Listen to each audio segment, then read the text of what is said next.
Thank you. And nice to see you all out there.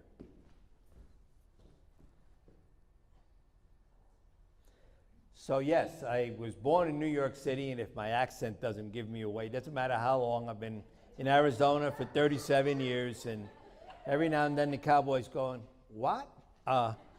So it's for me, the difference between the tropical rainforest and living in the desert, which is what's the place I chose to live, is if you're familiar, there's a wonderful children's book, and it's called The Velveteen Rabbit.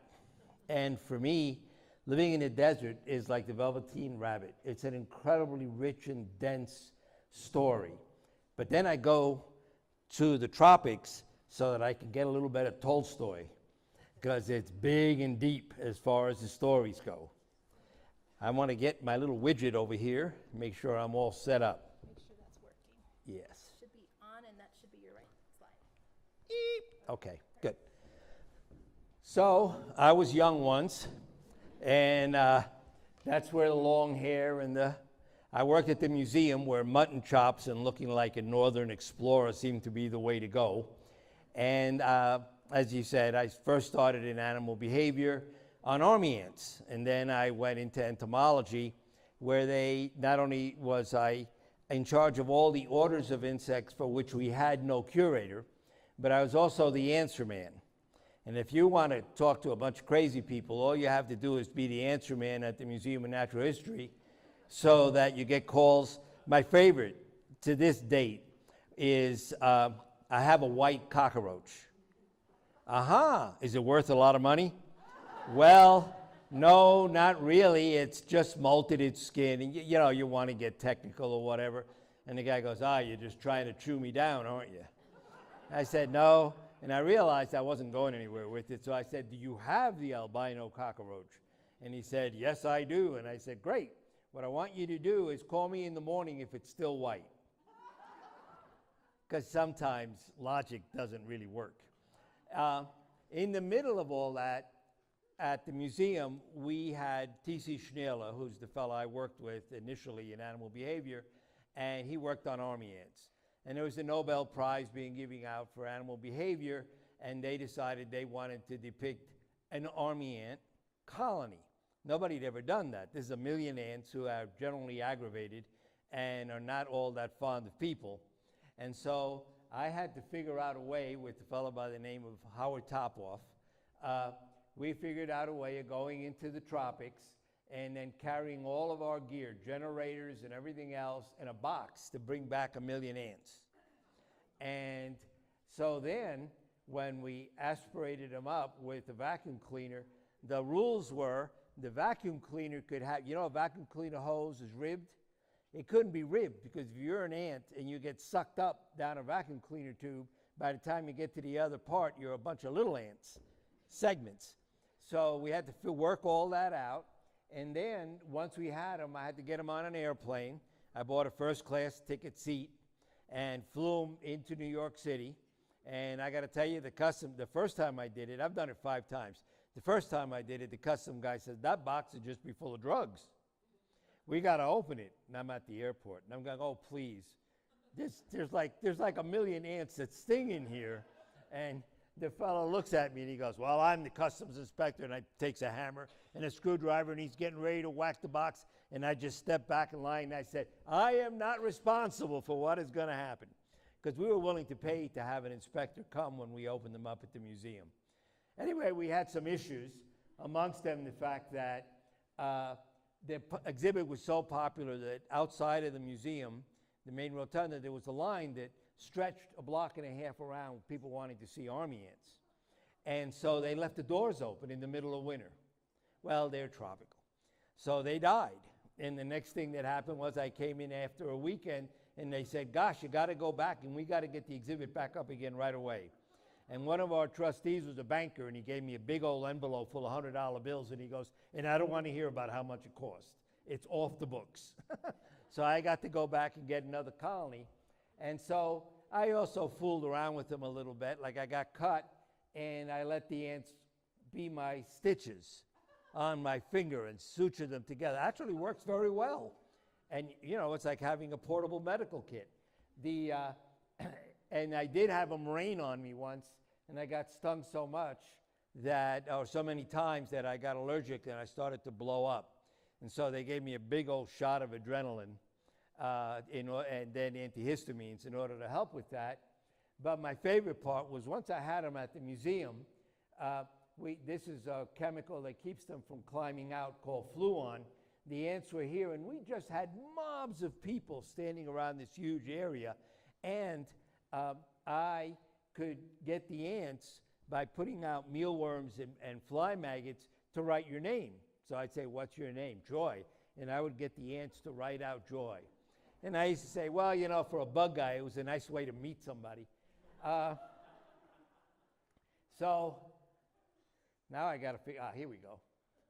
So that led to my doing it not only in Panama, but then doing it in Trinidad for the BBC.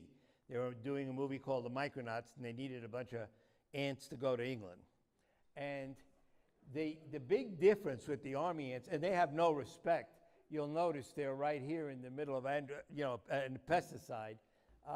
But the big thing about them is the army ants in South America, New World army ants, have these big jaws, and they sting like a wasp. So they can kill you. Versus the driver ants in Africa, which have much shorter jaws, but they're well serrated. So what I used to say is, one will kill you, the other one will kill you and eat you. So it's a completely different kind of critter. So this got me looking for places to go and find the ants where I didn't need a horse and 3 days of packing up the mountains and then trying to get out with the ants in one piece, etc. And it ended up that there was a place set up by William Beebe called Simla in Trinidad. It was an old research station which had been bought by the Azomite Nature Center, or had been given to the Azomite Nature Center so they would preserve it. And it's right off the coast of Venezuela. There's Trinidad. And because of its closeness, you get a lot of continental animals that just go across the 7 miles on a log and end up on the mainland. So in Trinidad, the speciation is incredibly high. The other is, if you go here and you go up into the northern range to the Azomite Nature Center, which is right there, we're right in the middle of a valley, and the island is actually still pretty small. I mean, we have ranches that are bigger than this where I live. It's 30 by 50 miles. But the economy changed from agricultural to oil when oil was discovered in the coastal region in here, and they actually started picking up quite a lot of revenue from that. So it's never been one of those islands that thought, oh, we got to have a lot of tourism. You don't care all that much about it. The Azomite Nature Center was perfect for me. It's up in the mountains, and it is an old coffee and cocoa plantation. And when you all are buying coffee and you hear about people saying shade grown, right? The good part about shade grown coffee is that it preserves all of the forest. So that upper canopy is the wildlife that's there, which in the tropics is a huge amount, is doing very well.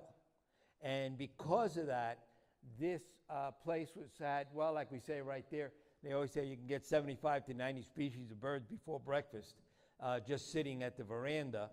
And we also have a colony of oil birds, which are big owl-like birds that feed on nut palms, seeds.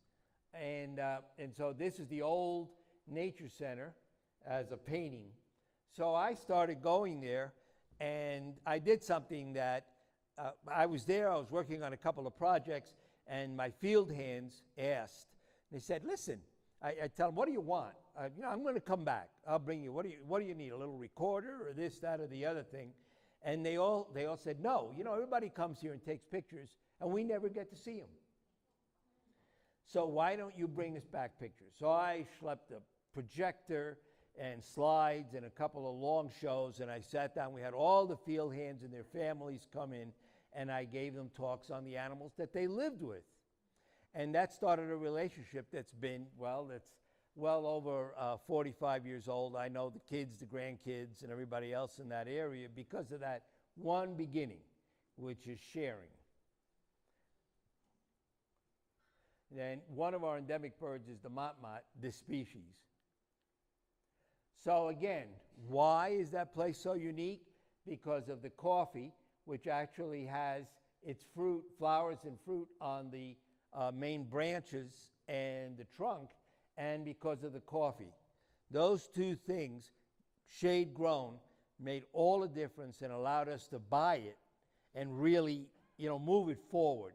And so the relationship now, which is 50 years, is really very positive.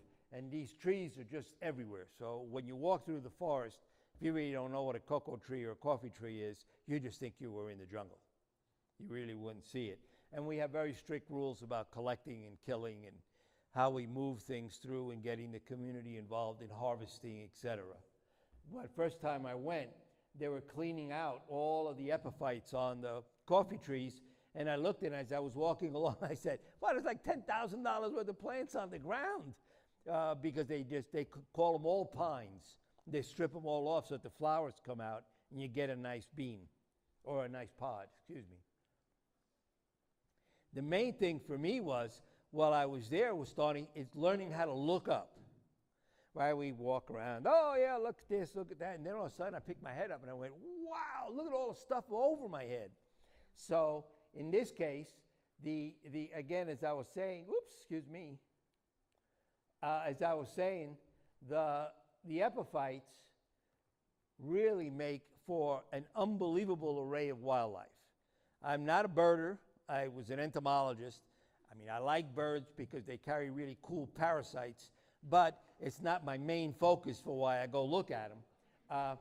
But the whole idea that bees would be exposed out in the trees, that these leaves would all of a sudden get up and take a look at you, that the eating was an aerial endeavor, that we had actually porcupines that are prehensile tail and live in the trees. All of that gave me the opportunity to really relax, to not be in a hurry. To look at something and then spend time with it. That's the most important part of what I consider to being a field biologist. Also, I was very lucky. I was walking around with all these stories in my head, and I'd go to a magazine, Discover, Natural History, National Geographic, and I'd say, "Wow, I'm thinking about this critter." And they'd say, "Oh, okay, well, go photograph it, goodbye." So I had like 30 self-generated stories that I was able to do because of wonderful clients. So one that was fun for me is I was always looking at the Azteca ants. So these paper nests are full of these little ants. They're about 1/8 of an inch that spray acid and bite like lunatics. I mean, they have no fear. And because of the fact that they're so aggressive, army ants won't climb those trees.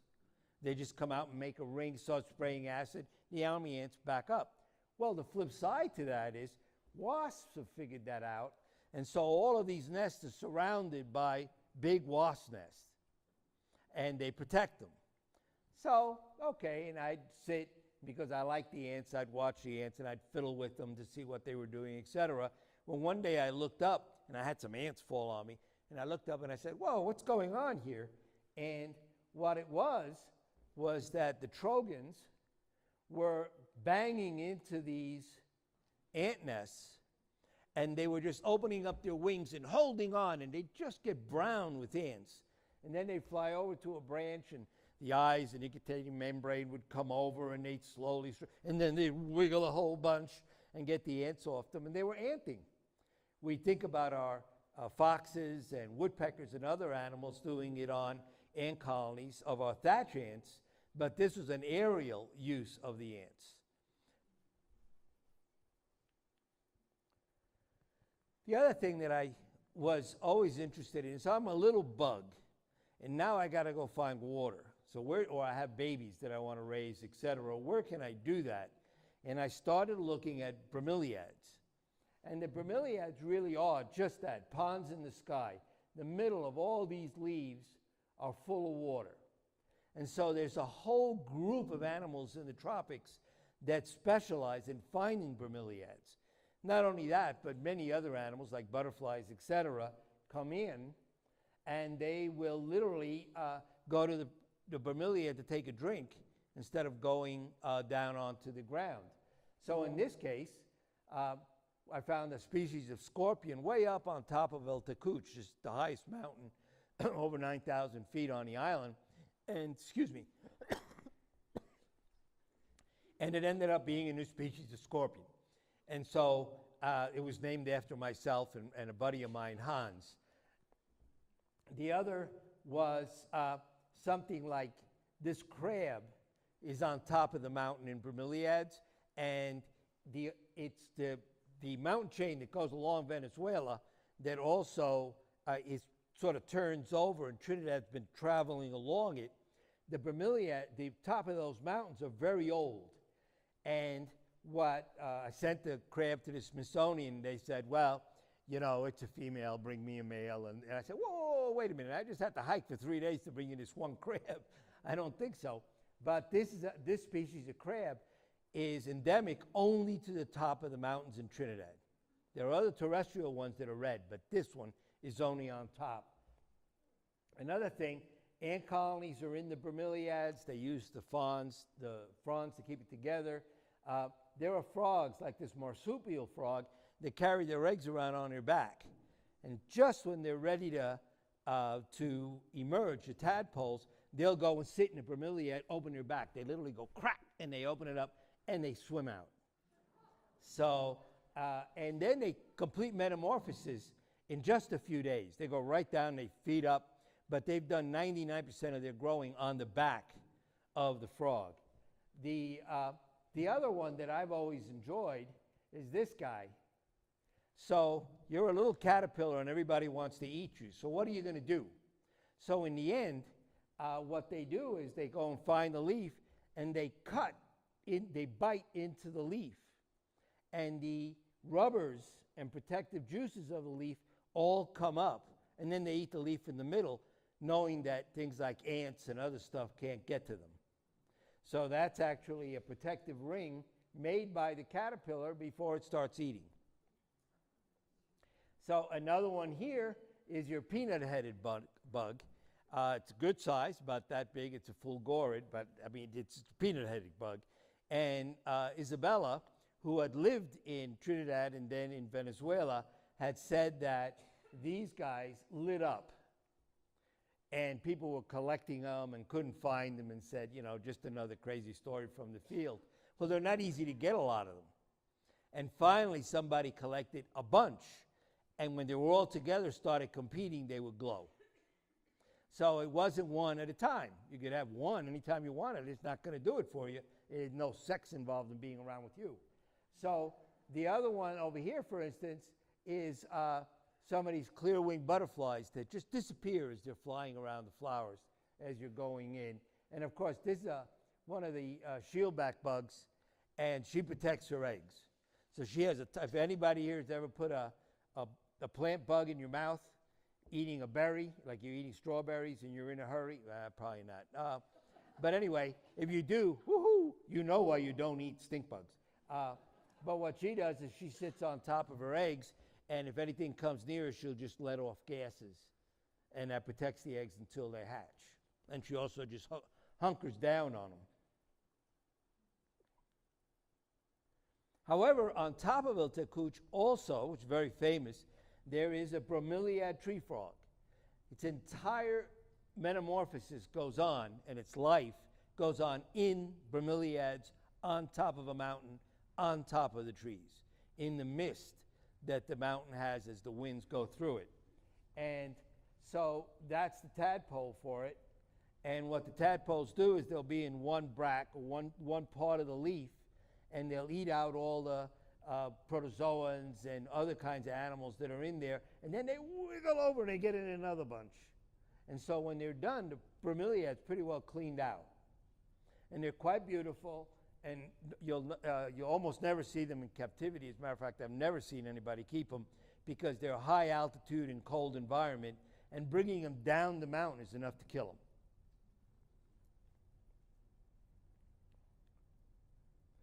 Another.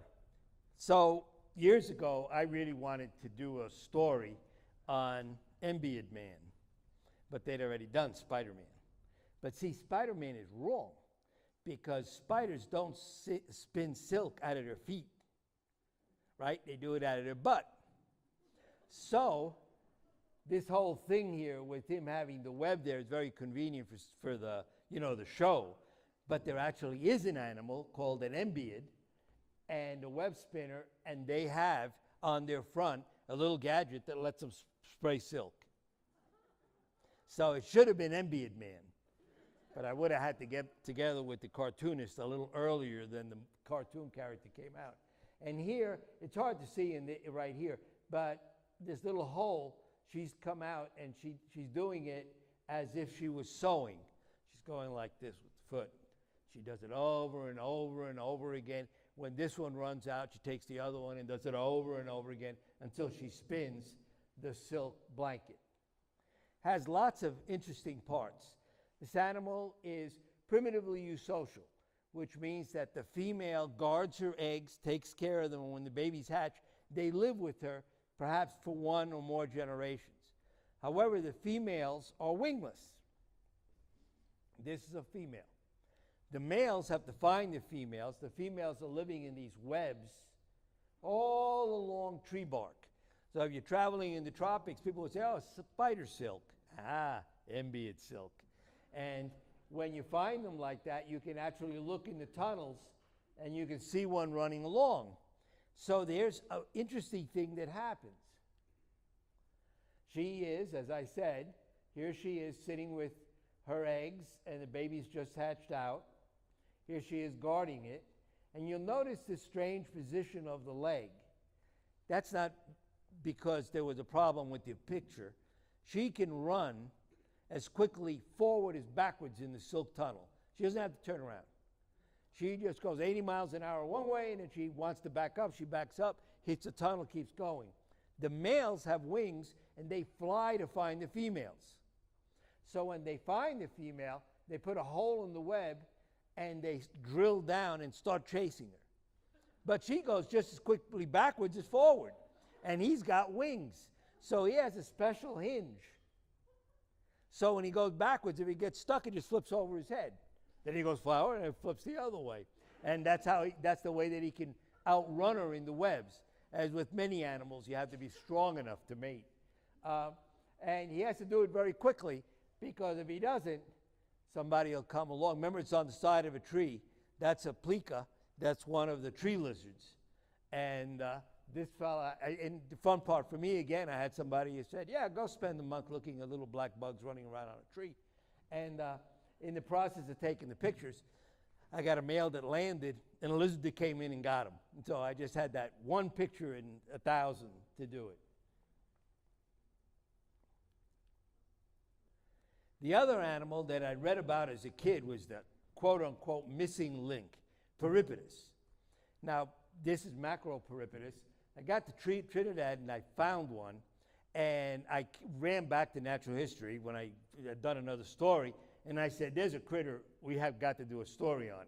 The editor, as usual, said, yeah, I know, it's ugly, it's got no color, and you want to do a story on it. And I said, yep, and he goes, okay, go. So Macroperipatus was considered a missing link, or the peripatus, because parts of the anatomy are very arthropod-like, and other parts of the anatomy are very much worm-like. And so they were considered a transitional animal. Biologists at this point in time have said, no, they just broke away a long time ago, or are part of a different evolutionary track between peripatus, annelid worms, and arthropods, but they're not a direct missing link. Of course, they wouldn't be missing, right? Because we find them. But the nice thing about them for me is the females, when they're getting ready to give birth, they just open up the back, sort of like a train or a truck opening up, and the baby walks out. She doesn't lay him, he just walks out. And then he'll climb on her, and he'll spend lots of time in the burrow with her. So they have well, these animals are 180 million years old and plus. You know, they have something had to work out pretty well for them to still be around or they'd be gone. And so that was part of the story. I was so excited about it, but I had no idea of how they ate. So they've got these antennae, and they are walking along, and the field crickets, grasshoppers, katydids, anything, with their antenna will touch the animal, will touch the peripatus. The peripatus immediately turns around and squirts them with glue. So, and that's actually not the eyeballs. Whoops. That's the glue shooting organs on the side. And so the first thing they do is they'll fire right down the contact point. It glues the animal that they're going to eat, say in this case the cricket, and then they go in and they bite it. Now, I can't show you that part of the mouth because I've never gotten a picture of it because it happens so fast. But actually in here, there's a couple of big claws that come out and just rip into the animal that they're going to feed on.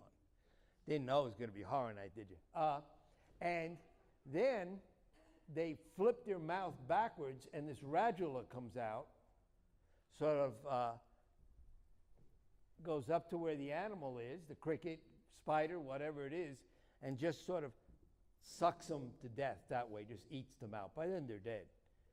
And the other part is, and I've always liked this because I designed the first 2 garbage museums in the United States, don't waste anything. They go back and eat all the glue. So all that's left is just a couple of bug parts on a leaf, and everything else is gone.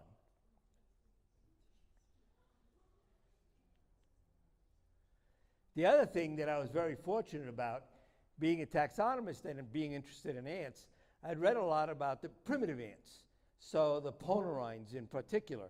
And the ponerine ants, you could tell, well, they have this little constriction in the gaster. The other part that's very different for them is that they do not regurgitate water. So if they drink something, it's home. Other ants, like the honeypot ants over here, they fill up with sugars and process them and make something that's exactly like what a bee makes. It's honey. It's reduced carbohydrates. They just filter out the water through their body. So I'd read about this. I'd read about the body parts. I'd looked at Linnaeus's work and on and on and on. And I said, well, you know, they must get all their water, which is what everybody extrapolated, from the animals that they kill. So you kill something, and you gut it, and the juices flow out, and that's what you get for water. And that's fine if you're sitting in France and looking at dead bugs. But I was in the field, and the first time I saw one of these guys carrying a drop of water, I said, aha, they were wrong. All those funky hairs. What they're for is that the ants literally go up to a drop of water, they open up their jaws, and they flip the water onto these long hairs, way open. And as soon as the hairs are loaded up, they pop their jaws together, and bingo, they have a drop. And that's what they take back to the nest.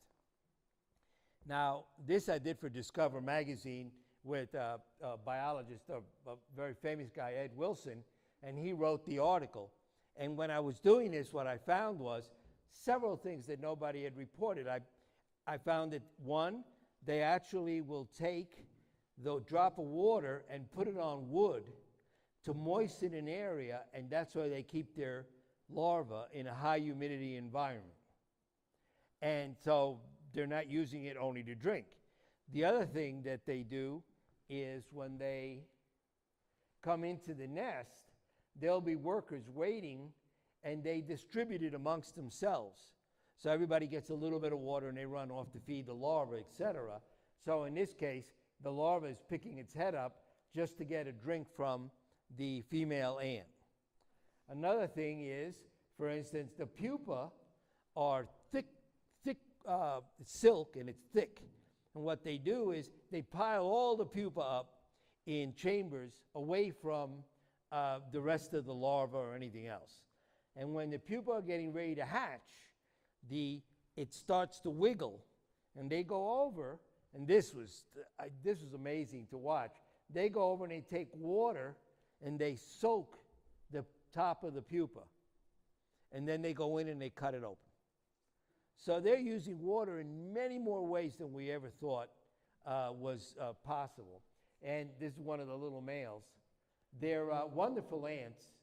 They sting like crazy, and they're about 3/4 of an inch, but if you can get over that, they're a lot of fun to work with.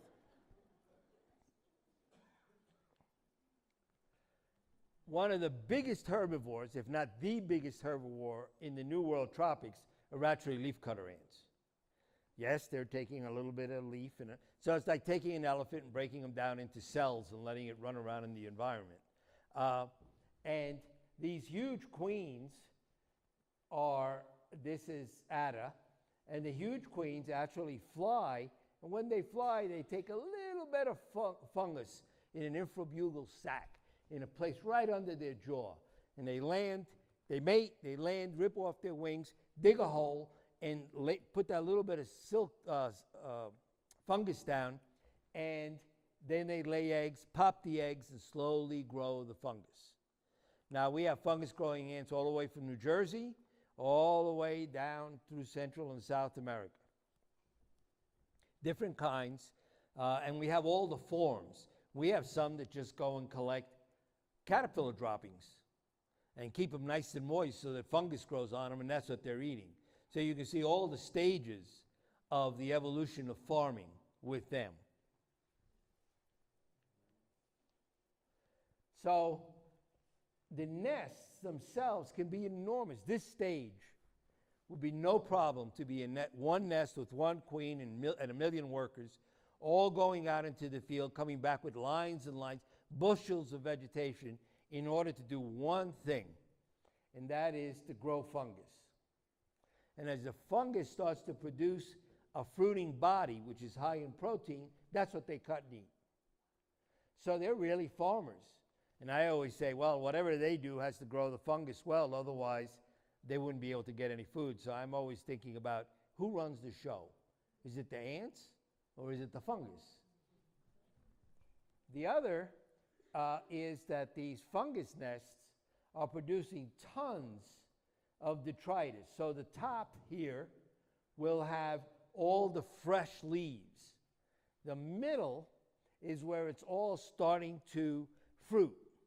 And then once it's done, the bottom, this brown area, that is basically used up material. So they got to do something with it. So what they do is they literally go underground and they dig these chambers that are as big as I am. I could literally walk right into one. And that's where all the detritus goes in. And so they have these gigantic midden piles. In those midden piles, deep underground, I'm talking 15 feet more, these midden piles deep underground are full of all kinds of beetles and flies and things that really specialize on eating that material. And as a result, you also get things like this legless lizard that go right down the ant colonies. Everybody say, oh, they're eating the baby ants or they're eating the fungus. And I was lucky because I found where the road cut had opened up into a midden pile. So above this, there's about another 15 feet before the edge, right? Well, they're not the brightest things in the world, so they cut into a midden pile and they kept filling it. They never figured out that it was full. And so this is all the midden that they've been throwing out. So some biologists from Scotland, and if you want to work with some real wackos, work with the Scottish. There's nothing like them. And so they had been setting traps, and they'd gotten this Amphifema, this legless lizard, and they said, oh, we want to find out what they're eating. We're going to kill them. And I said, no, wait a minute.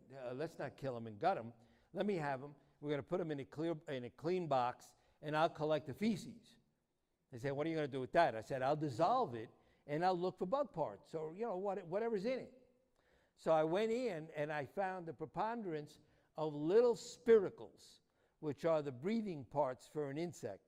And those little black spiracles, I brought them all out, laid them out, and I said, whatever this caterpillar is, that's their primary food.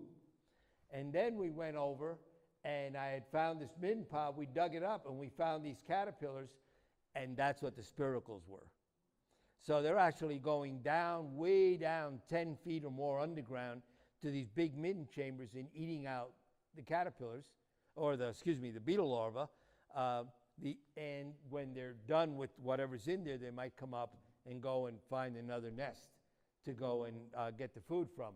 But right here, we also found I had some entomologists with me. I thought they were going to just pass out, because in the middle of all this, we found 4 species of beetles that had never been seen before, several species of flies, because in order to be able to get this, you need to hire a tractor and dig down 10, 12 feet in the middle of a jungle. Not something that's easy to do. And so this is a young colony, and this is my son looking at me going, I know, yeah, you want me to stand by ants. Another place that I love to go through in the tropics. Now remember, each one of these things could be a book, in all honesty. I'm just giving you some. I want you to think about when you're in the tropics, that this world, this incredible encyclopedia is all around you. Pages are constantly opening. It's just whether you have the time and you've done the research in order to understand what's going on. But we would go into the mangrove swamps, and everybody was looking for the birds that are in the mangroves, of which there are quite a lot, the scarlet ibis, etc. I was crazy for the termites. So the termite nest, these Nazuti termes make these beautiful mud nests up in the trees, especially in the mangroves, because there's water underneath. So they have to be totally above ground. And there's a little fella, it's called a silky anteater. And they dig into the nests, make holes in them, and initially what they do is they crack open the nest, and they'll get the workers that are right there. Then all the soldiers come out. Well, these fellas have a head that is like a long tube. It's a chemical tank, and they mix the chemicals together, and they fire out a line of acid. So as soon as it gets too intense for the anteater, they just move over, they start over here. So they're not feeding in the sense that you would say, oh, they're going to rip the nest apart. They're just taking little bits out of what's going on. The queens, which are, probably anywhere from an inch to an inch and a half, when they're, it's a word called physogastric, full of eggs. The queens are in the middle of that ball, and so they're totally safe. So it's gleaning. What you find is that most animals in the tropics don't destroy a food source, they just glean parts of it. And of course, there's always birds, and so we get nice spectacle owl, and in this case, boas. There's always boas overhead when we're going, and especially at night, because their eyes shine, and it's sort of fun between them and the birds flying over your head. However, we have for me, it was a really very satisfying part of the conservation effort in Trinidad was for the leatherback turtles. When I first went to Trinidad, I'd go to the beach during the laying season, and what you find were the leatherbacks with their fins cut off, still alive, laying on the sand. And then you'd find, sticks, and the fishermen who were harvesting would just put the stick in the sand until they came up with wetness from the eggs. Then they'd dig them out and take them for cooking. Taking the eggs is sort of an abstract thing, but really, finding an animal that's almost the size of a small car with its fins cut off, it's still flailing with blood shooting around, is tough to take. And especially, I was just heartbroken. So through the Azomite Nature Center and the conservation in the communities, we said, there's got to be another way to make money than doing this to the turtles. So they started out a program where now they tag the turtles, and when you go and visit, you can have a turtle named after you. So on the records for $25, hey, that's life, money, money, money. For $25, that turtle will always have your name on. And they have now set up beach patrols, and the entire ethos of those communities has changed, and they now realize how wonderful and valuable these animals are. So there are many victories in conservation. It's just that if you're there from the beginning, sometimes it's rather painful to see where it starts in the process of moving forward. And the main thing is, you watch, see, they're enormous. How many of you have seen leatherback turtles? All right. You know, when they come in, that's quite a sight. And they come out of the ocean, and they sit around and pant a lot, and they come out a little bit further. And eventually, they get to a high water mark that they think is going to survive storms, etc. Instinctually, I'm sure they're not having a conference about it. And they then start to dig. And because of the shape of their fins, the flippers, they actually dig a hole. It's like a bowl. So it's not straight down. It sort of comes down and then goes around. And that's where they drop their eggs. Once they're egg laying, that's it. They are totally committed. Before that, when they just start digging, etc., if you go in and disturb them with lights and the like, they'll shuffle off and go back into the ocean again. So we wait until the eggs are dropping in good way. She's always, you know, there's always tears coming out, but that's really a matter of cleaning the eyes from the sand and salt water. And then several months later, you get all the baby turtles come out and run for the ocean. So some are collected and held in order to ensure 100% survival, at least for that little group. But most of them are just left alone. Now, it went from once in a while seeing a turtle. We have hundreds of turtles coming in now after over 30 years of working with this. So it is a real success story for a very large animal. And it's still tough. You go early in the morning, and all the babies are hatching out, and they're as cute as a button. They're about that big with little fins on them, and they come, everybody scrambling out of the hole. They all come up together. That's how they dig out from being about 2 feet underground. It's not individual young coming out. They sort of burrow through. So what happens is they come up. Vultures, black-headed vultures, every animal that can eat a baby turtle is there in numbers. So it's a massacre, but now there's waves of turtles going through, and that makes a big difference.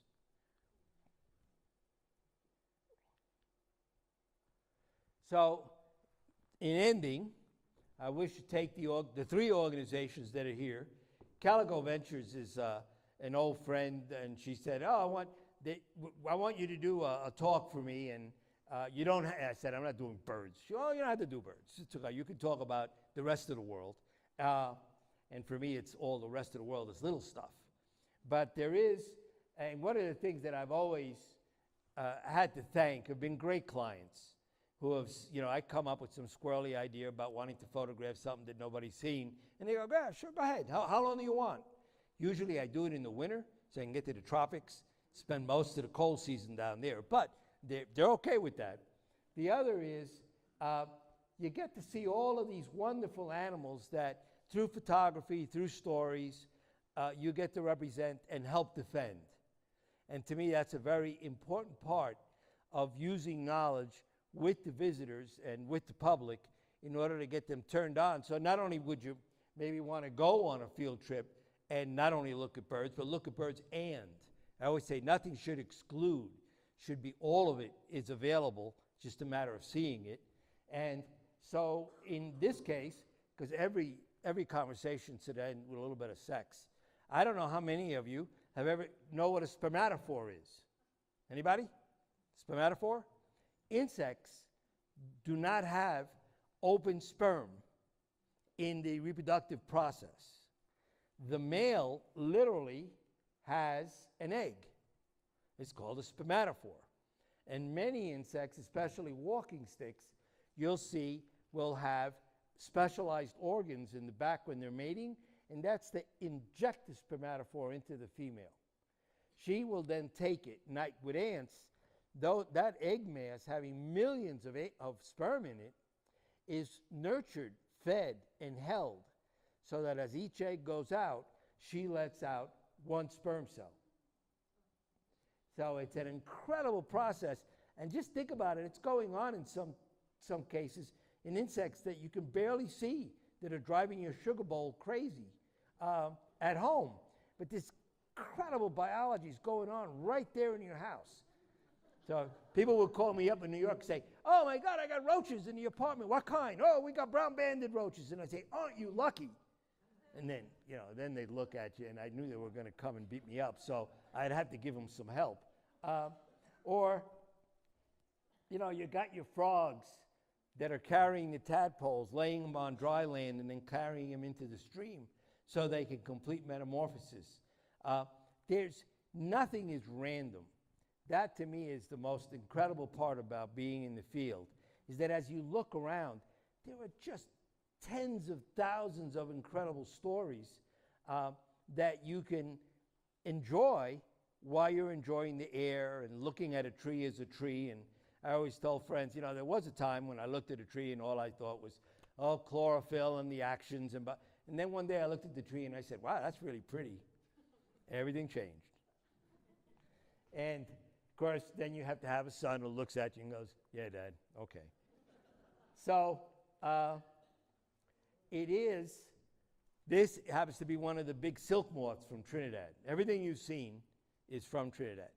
This is one of the big silk moths from Trinidad, and they sit on a side of a tree looking like a tent.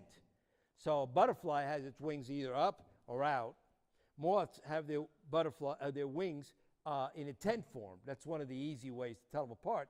The other one is that butterflies have antennae that are like a string with a little bowl at the end, where moths have fluffy antennae with lots of little projections that are used primarily for males to find females. Females put out a attracting pheromone, and the males can sit there. In some cases, we track them coming over 10 miles and finding the female.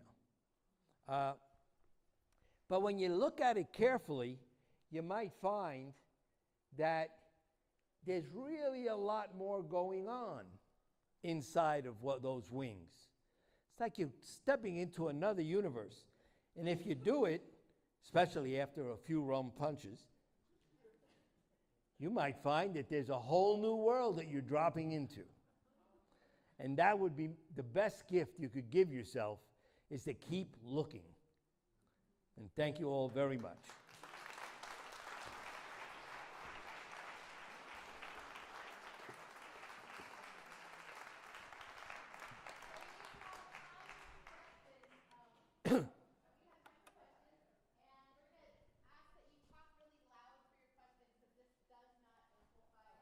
It only records. I can do that.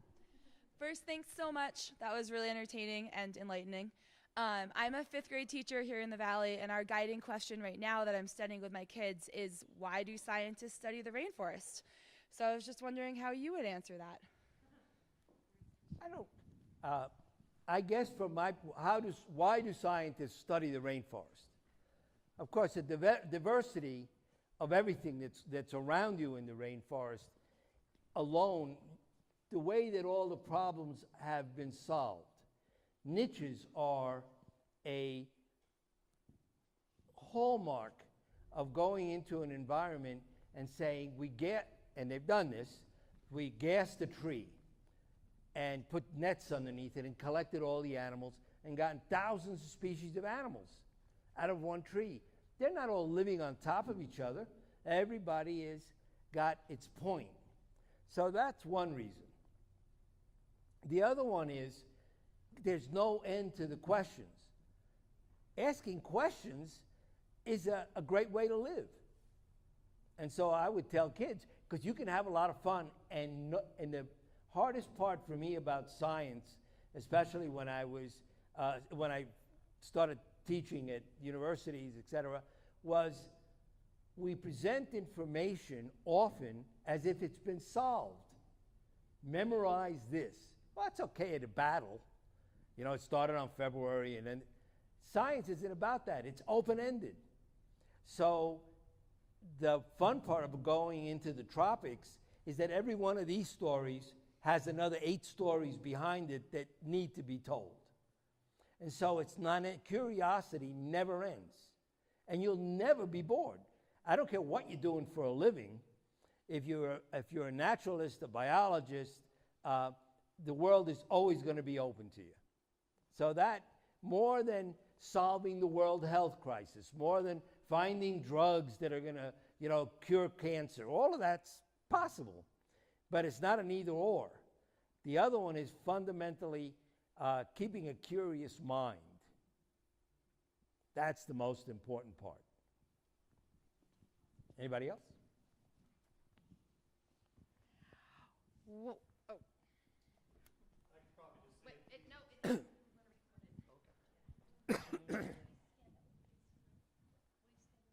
The scorpion that was named after you and a colleague. What is that name? Do you remember? It's Raymond Hans Bullseye. And I'm Raymond. And my friend's name is Hans. And who's the colleague? Where was he from? He's from Trinidad. He was Hans was the curator and director of the Emperor Valley Zoo. And we met years ago when I was showing the slides. Remember, I started by saying that I was showing the locals pictures that I'd taken of because they said, nobody ever shows us this. Well, there was a fella by the name of Herman Kitchen who was there with a big photography class, and he came over and he said, I'd like to have my class attend your lecture and then critique your photographs. Okay. So I said, sure, I'd love that. And so they all came. And Hans, I didn't know Hans and his brother Julius were both at the dining room at the HRA Nature Center. And they both came over, real typical Trinidadian. Yeah, man, those guys, they got a lot of nerve. And I said, no, there's always a point that helps you grow. I don't mind. And I was very lucky at the end of it. Herman turned around, looked at his class, and said, well, obviously, there's nothing for me to say about the quality of the pictures. And we talked a little bit about technique. But just that interaction, that momentary interaction, and the fact that I come back to Trinidad to present to Trinidadians. I didn't do it for a tour. I didn't do it for tourists, nothing like that. But for the Trinidadians, they invited me then to come back and talk to the Field Naturalist Club, which is a very important naturalist club in Trinidad. And it just started, the whole ball rolling. So that's how, and then everywhere I go, because he was the director of the zoo, he could take time. And he had a car, because they drive on the other side of the road. And so we would go on all these adventures to go and find stuff, and he'd learn and I'd learn. If nothing else, I learned the Trinidadian name for things. I spent a lot of time in Tobago. Mm-hmm. My wife's mom was born and raised in Trinidad. So we spent time there, but basically in Tobago. But it was amazing to go out because there's mangroves right outside his jetty. And all the animals that were in there, and going outside, there's just, everything's running around, not alone, at 9,000 feet, what's living up there, but Right. just, down. Right, that's why I took you from the beach, Yeah. Back up to the mountains. And the other thing is that, since you lived in Tobago for a long time, it sounds like, the other thing is Trinidadians have the most oddball sense of humor in the entire world. So I spent so much time. I'd get there and what's the latest song? So there's a song about the field hand ending up with the queen in England because there had been a break into the castle. And so there's this great song that I just played the other day just about that. Everything was either a newspaper article or one of the carnival songs would come out about whatever was going on. For all of you, just think of it this way. So I get to Trinidad and the newspaper has got a headline, Island Sinking Under Pigs. I said, what?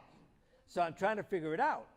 And so they wanted to be able to start a processing factory for pigs in Trinidad. And so they went to England and they got injections for the swine flu so that they could process the pigs and export them. Sounds good. Except nobody reads. So the medication was put in, and it was too soon. And so the fear was that they were giving the pigs the swine flu. So there was a big program, and everybody had to come in and tell them how many pigs they had and how many pigs they had to kill, et cetera, et cetera. So the numbers that came in engendered a story of the island sinking under pigs, because everybody, even if you only had 2, now had 100, because you were going to get compensated for it. So everything is like that. Everything was a slight off-center twist to the world. Awesome. Thank you so much to Ray, and I know he'll stick around and entertain more conversation, and just thank you so much, and thanks for all of you for coming. Thank you all for coming.